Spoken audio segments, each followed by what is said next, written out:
Pokémon Peril, Ash's Adventure. Chapter 1. A Message in a Bottle. I wonder what kinds of Pokémon we'll see here at Orange Islands, asked Ash Ketchum.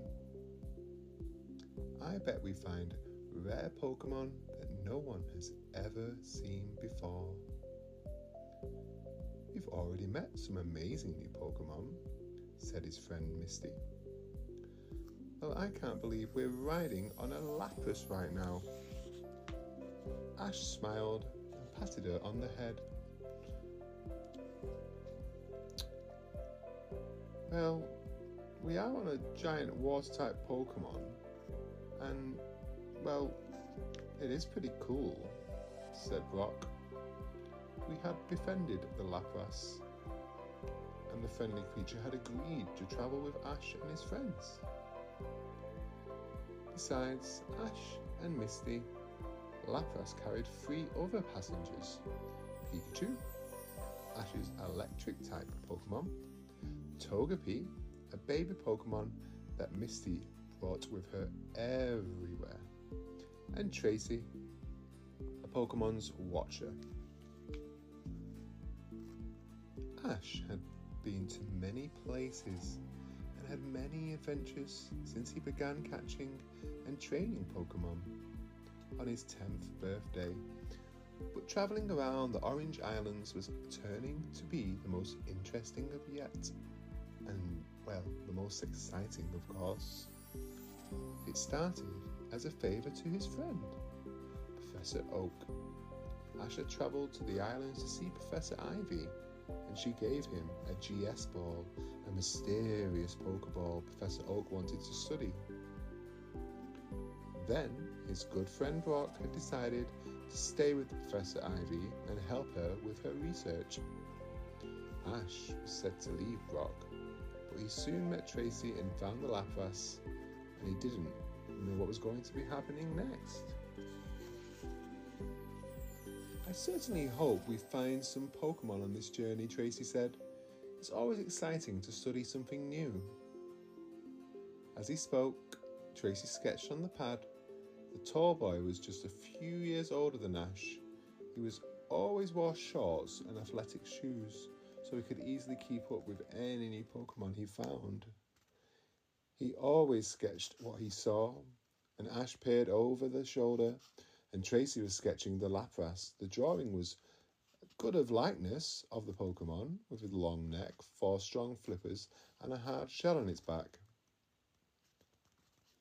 You can study all you want, Ash said, but I was going to catch any Pokémon that I find today. To become a Pokémon master, Ash knew he would have to catch and train all kinds of Pokémon.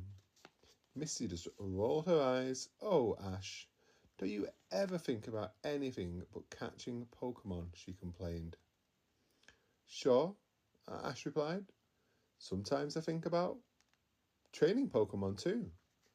Misty groaned. Pika, Pika, Pikachu said cryingly suddenly. The yellow Pikachu pointed at something in the water. What is it, Pikachu? Asked Ash. Lapras swam closer to the object. It's a bottle, said Ash, and it looks like there's a message inside it. The Lapras picked up the bottle with its mouth, its long neck craned around, and Ash took the bottle from it. Thanks, Lapras, Ash said. Excited, he quickly opened the bottle and took out the piece of paper. He rolled it and read the message aloud. If you know anything about Pokémon called the Crystal Onyx, please tell me, Ash read. It's signed, he said. Marissa from Sunburst Island. A crystal onyx, Misty asked. It's an onyx entirely of clear crystal, Tracy said. Normally this rock-type Pokémon is made of hard grey rock. Ash knew that Brock had used his onyx often in battle, but a crystal onyx? Oof, is there really such a thing? Ash asked. I'm not sure, Tracy said thoughtfully, and several people claim to have seen it. It's probably just some kind of telltale, I would imagine, he said.